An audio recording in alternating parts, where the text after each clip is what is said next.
Oh, shit. Hiya. I'm back.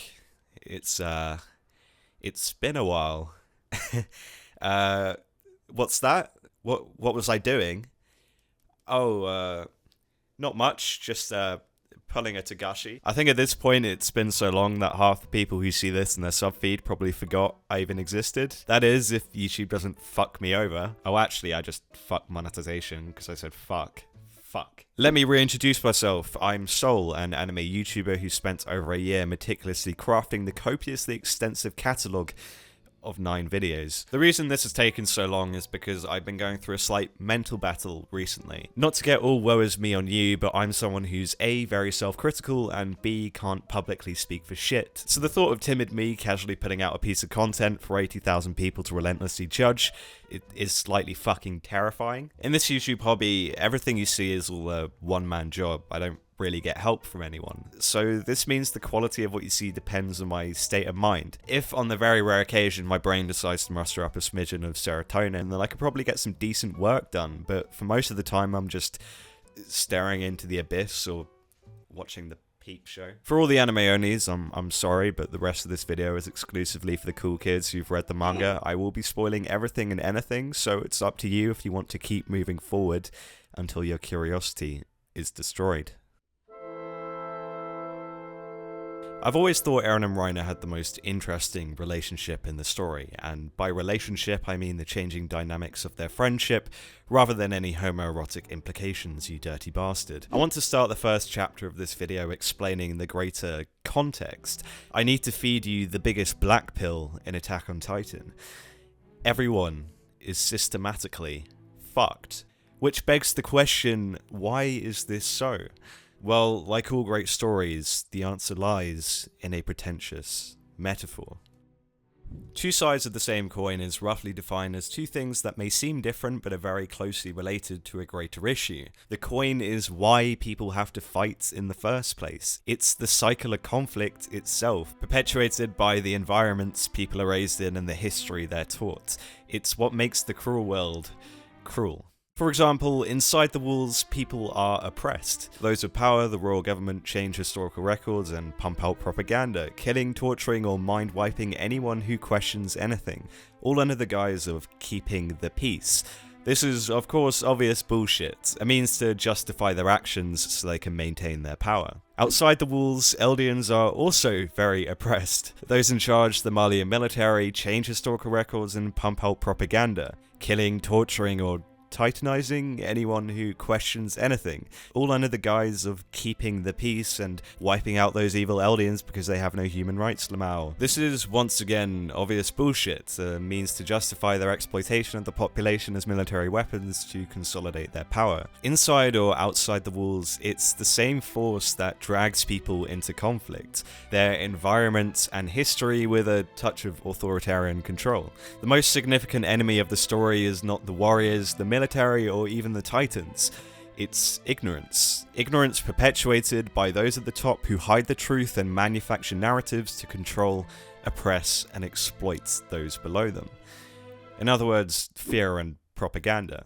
Whilst the people in charge aren't all seeing 200 IQ chess masters, they all use ignorance as a tool to control the population. This is why our main cast fought so much to reach the basement, to actually know what the fuck was going on in this world. But this all ties into a deeper issue, the intrinsic human desire for power. No matter where you are and no matter what point in history, humans have always fought each other. It may be in the name of revenge, glory, or duty, but the main contributor is almost always because the people at the top are power-hungry shits. For example, Mali are on a path to colonize the world. The Mideast Alliance waged a 4-year war when Mali was weakened by the Paradis operation. Even the Eldian Empire started killing each other when they had no other enemies left. The desire for power is a fundamental part of human nature. It's what keeps those at the bottom of society shackled, slaves without freedom. That kind of reminds me of our own Never mind. That is essentially the coin, the force that pulls the strings. If from a young age you're taught that you're a descendant of literal devil spawn, then you'd probably believe it, or act like you believe it. After all, any objection leads to an injection. If you're indoctrinated to dehumanize your enemies, then you'd probably do so. If you're forced to fight, well, you're kind of forced to fight. This indoctrination is what narrows people's perspectives to only one side of the coin, unable to ever see the bigger picture. They may believe what they're doing is justified, but in reality they're just victims to those pulling the strings. We have a privilege that most characters don't have. We can sit in our comfortable homes, able to witness both sides of the story with no personal cost. It's an impactful narrative trick Isayama played. We became attached to characters as human as ourselves, only to then find out the world sees them as devils, not on the merits of their character, but their race. As a reader, we're aware that this propaganda is bullshit, but a person who never gets to see both sides like we do isn't so lucky. Most have the truth hidden from them since the day they were born, ignorant of the common humanity they share with their enemies. Knowledge is power, after all.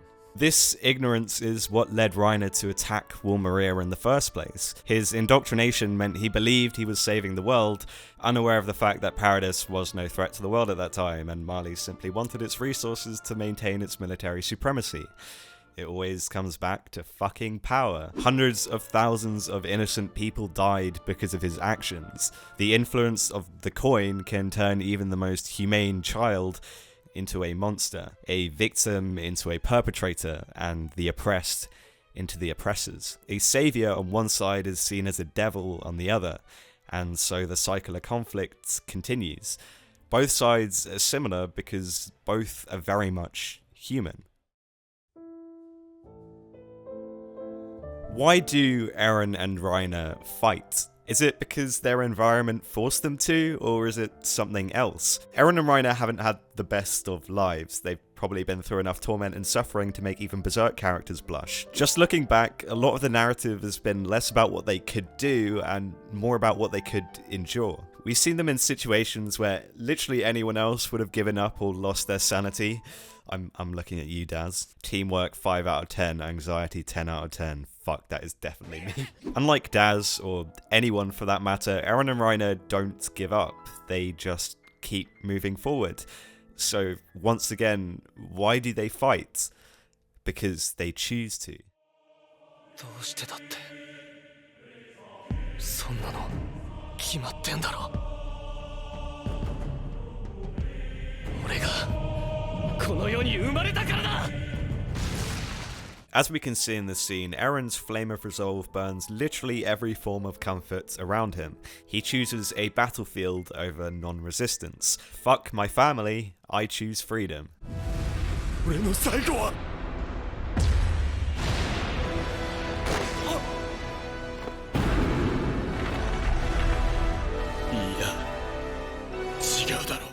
Reiner chose to move forward with the Paradis mission rather than returning to Mali as a failure. Partly because failing the mission means getting eaten at Mali's gulag, but mainly because he wanted to be a hero. He wasn't forced into hell, he willfully walked into it. They both chose this path, they both started this story. To give a terrible analogy, it's almost like they were born with shonen protagonist genes. Their ideals and will to fight is practically inherent to their nature. Eren's protagonist gene awakened when Armin told him about the outside world. Reiner's was awakened when he saw his mum crying.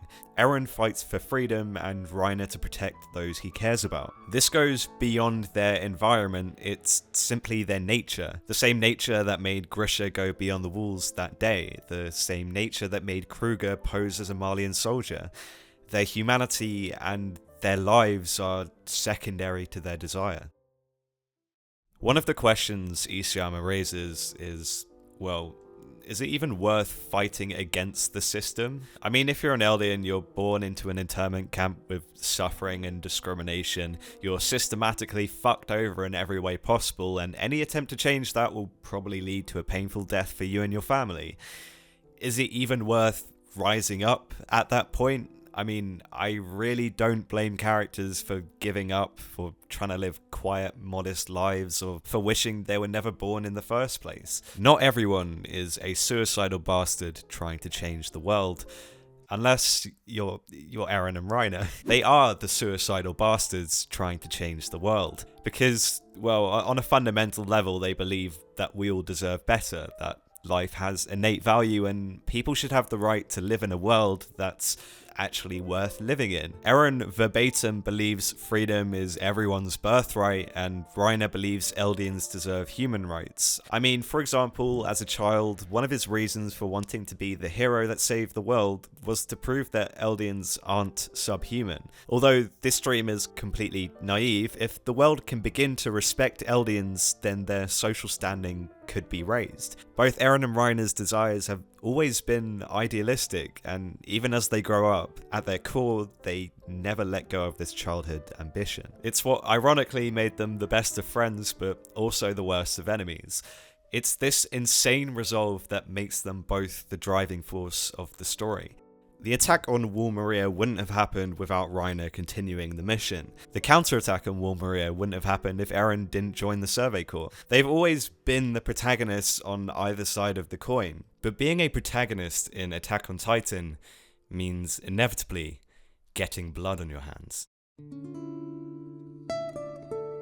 Knowledge comes with a price that made Eren and Reiner fundamentally view themselves and the world around them differently. Both believed they earned their powers through their own merits, that they were the chosen ones to save humanity. This was a convenient way to avoid burdening themselves with guilt. If people happened to die for their sake, then it was unavoidable and for the greater good. But this changed when they realized they never truly earned their powers. Eren only got his power because Grisha forcefully gave it to him after brutally killing the royal family. Reiner was the weakest warrior candidate and only got his power because Marcel manipulated military opinion. This knowledge meant that they couldn't hide behind the fact that they were special or chosen anymore. Which brings up the question, are people really dying for the greater good? Am I guilty for their deaths? Am I even justified? Learning that either side were as human as each other was also a difficult pill to swallow, as both have the tendency to dehumanize anyone they disagreed with. The island devils Reiner killed were actually hundreds of thousands of innocent people. The people he lived with, ate with, and befriended were all just victims to his actions. And ironically, he only realized this after the point of no return.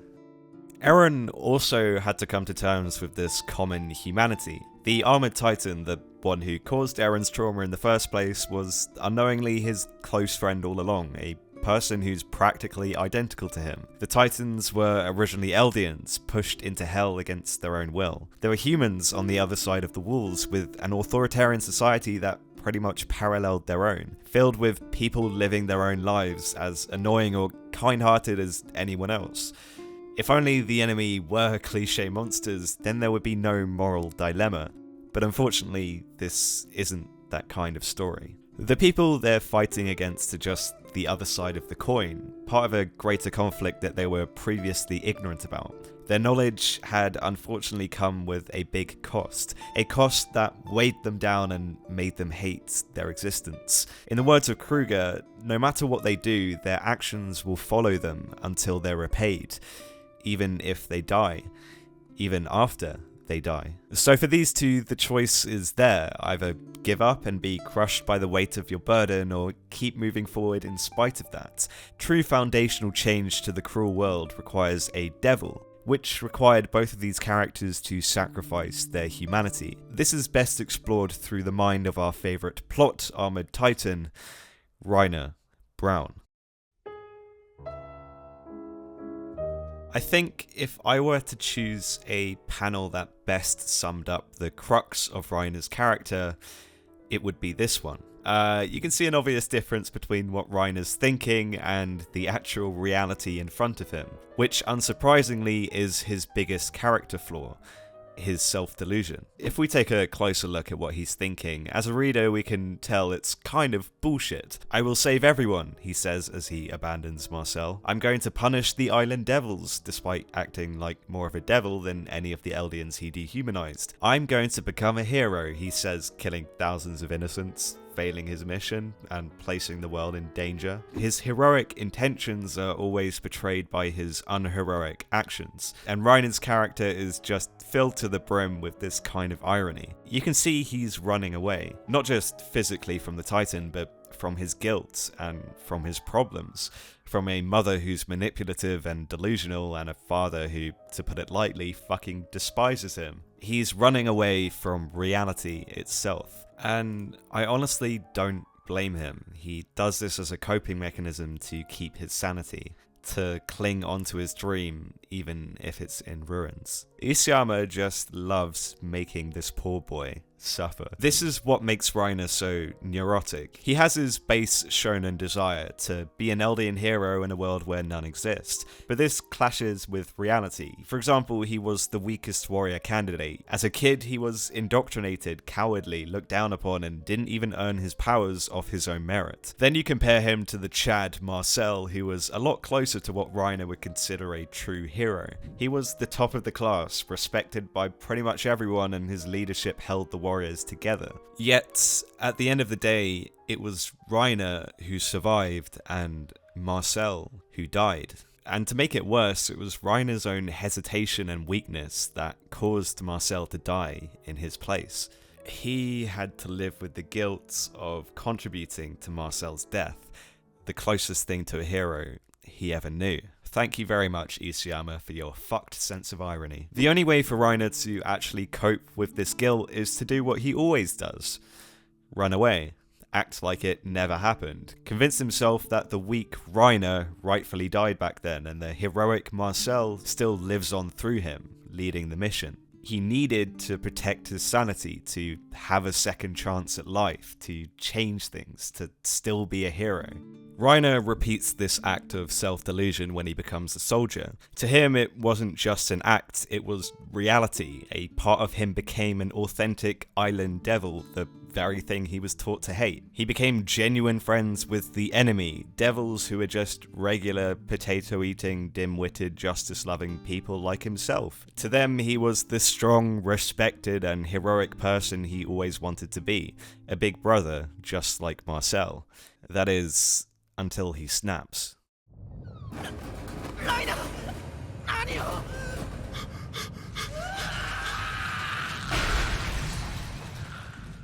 Marco was by all means the furthest thing from a devil in Attack on Titan. His pointlessly cruel death showed us the extent of Reiner's delusional determination. He can't be both a warrior and a soldier, a kind-hearted person and a murderer. These things inherently contradict each other and cause his inner conflict. To continue the mission as a warrior means to throw away his humanity as a soldier, but to throw away his humanity means to lose his sanity. So he wavered between these personas to protect his mind with metaphorical armor, to deliberately narrow his perspective to only one side of the coin, to once again run away from reality.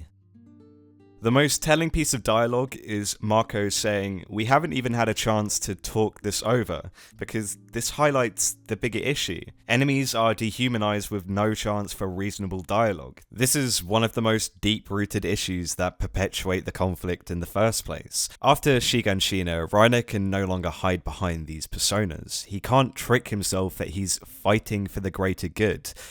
All he can do is suffer the consequences of his actions. How he was powerless to change anything, lost everyone he cared about, made fatal mistakes that others paid the price for, and never became the hero he aspired to be. For the first time, he has no alternative but to bear the guilt and suffer for the rest of his life. This is the ironic cost of his plot armor. This is also what depression does to you. The dude lost 12 kilograms during the time skip despite being taller. I think even during his darkest moments, he still had a flicker of resolve left. For one, there's the kids. They're probably the only people in the world that look up to him. No, that's not a joke about their height, for fuck's sake. They see him as a hero, and this is made bittersweet as Reiner's aware that their future will probably be as dark as his. So protecting the kids from Isayama's fucked up sense of character development is somewhat of a motivation to stay alive. There's also this idea that Reiner can't die until his actions have been metaphorically repaid. I'm kind of drawing a parallel to Grisha here, as he was also in a similar state to Reiner. It's pointless to try and make me recall my hatred, all I have left are my sins. And in the words of Kruger, those actions will follow us until they're repaid. Reiner's story definitely isn't over yet, and at this point there's only one person who can turn his ember of resolve back into a flame: Eren Jaeger.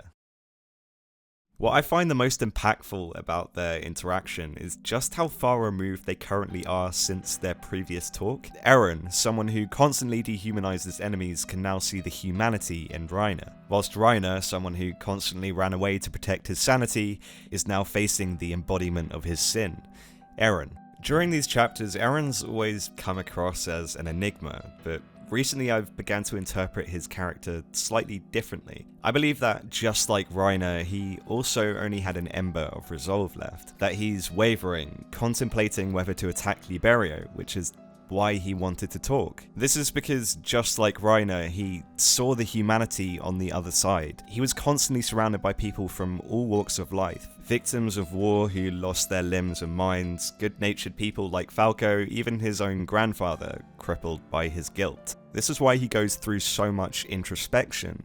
If he goes forward with the mission, he'd have to kill innocent people. He'd have to inevitably throw away his humanity.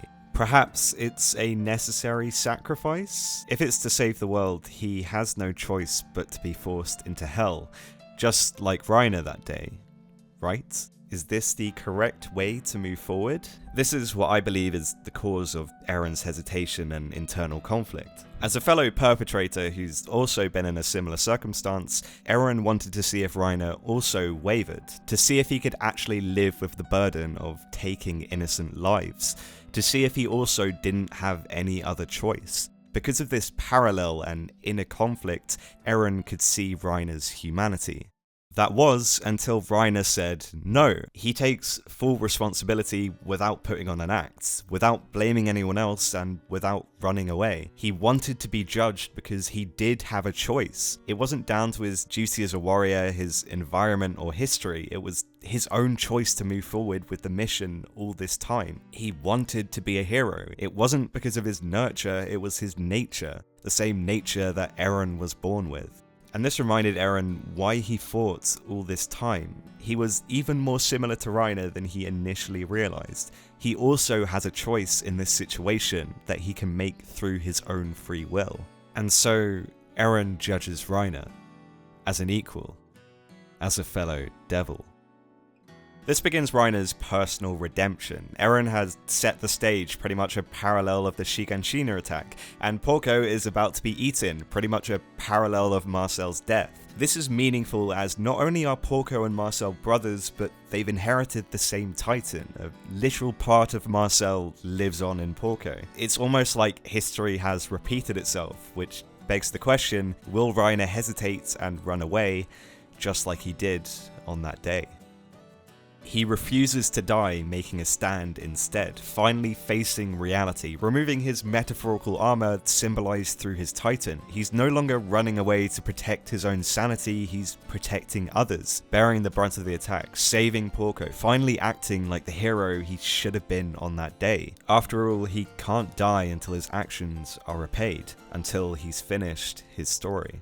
I do like how there's still a certain sense of irony when it comes to Reiner's character. When he was younger, he wanted to be a hero, but never truly acted like one, and now that he's older, he really wants to die and end his suffering, but can't, as he's too busy acting like a fucking hero. Another wholesome thing I noticed was that he's finally respected in the eyes of the warriors. Porco no longer antagonizes Reiner or guilt trips him for letting Marcel die. There's now a mutual respect, enough to share a cheeky beverage. I think it's clear now that Eren and Reiner have regained their resolve, and to this day are still the integral driving forces of the narrative, which does make me think about where things are headed for the story's conclusion.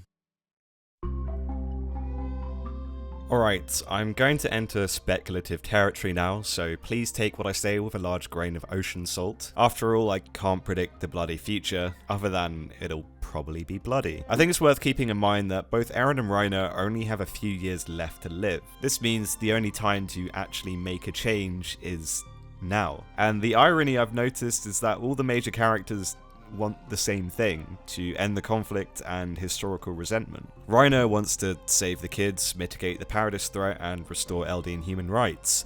Somehow. By orchestrating this surprise attack, he's once again acting as the major driving force of the narrative along with Eren. But wait, doesn't that mean he's still loyal to Marley? Yes and no. He's not indoctrinated, but simply views them as a means to an end. As PX said, I don't trust Marley. I want Eldians to be free, but I trust those I fought alongside. This battle isn't about loyalty. Reiner believes it's about removing the apocalyptic threat of Paradis before they genocide the world, or the World Army genocides them. After all, the militaristic nation of Marley is now in control by Magath, one of the few competent leaders who actually sees Eldians as people, as well as being highly critical of Marley's self-destructive path of militarism. He understands Marley is pretty much rotten to the core, hence why he collaborated with Willy Tybur to place all the higher-up incompetent generals in the kill zone of Eren's attack. Magath isn't a saint by any means, but he has global influence, and we can assume he wants to improve Marley's relationship with the world and end this conflict without genocide. Which reminds me of this quote during the latest chapter: "We need a true hero like Helos, a hero who will save the world." But wait, Helos never existed, he was just Marleyan propaganda. Yes, even Magath pointed this out, calling his statue hollow, implying it was a fabricated, superficial shell of a hero. But there's an entirely different context now. The world needs a true hero like Helos, not a fake one. Panning to Reiner. I mean, wasn't that Reiner's dream this entire time? The reason he kept moving forward? To be a hero?